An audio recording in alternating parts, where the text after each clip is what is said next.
Naging maulan ang pagdiriwang ng araw ng mga puso dahil sa tatlong weather systems.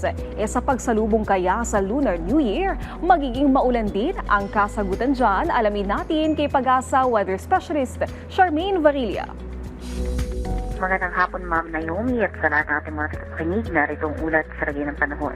Shoreline pa rin siya nakaka-apekto sa may silangang bahagi ng Northern Luzon at nagdudulot ngayon ngayong araw ng mga pagulan sa may Cagayan at Isabela. Samantala, northeast monsoon naman na siyang umiiral dito sa may extreme Northern Luzon at nagdudulot naman ng mga pulupulong mahihinang mga pagulan.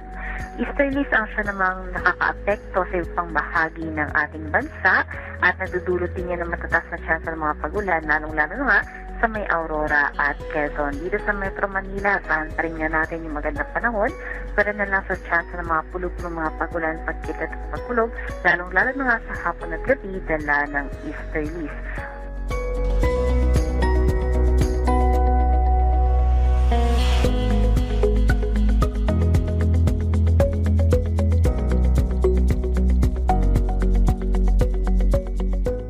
Sa ngayon, wala naman din tayo binabatayan ng low pressure area or bagyo sa labat-labas ng ating Philippine Area of Responsibility.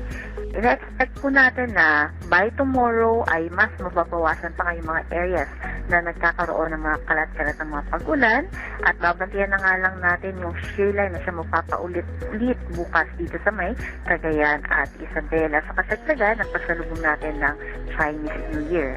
Kanina madaling araw, ang pinakamababang temperatura na nasukat natin ay dito sa may La Trinidad, Benguet na kung saan umabot ng 16.9 degrees Celsius.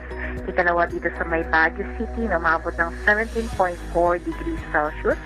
At ikatlo naman dito sa may Kasiguran, Aurora na umabot ng 18.6 degrees Celsius. Dito sa may Science Garden, nakasukat tayo ng pinakamababang temperatura na umabot ng 23.5 degrees Celsius. Samantala, sa magiging lagay naman ng ating dam,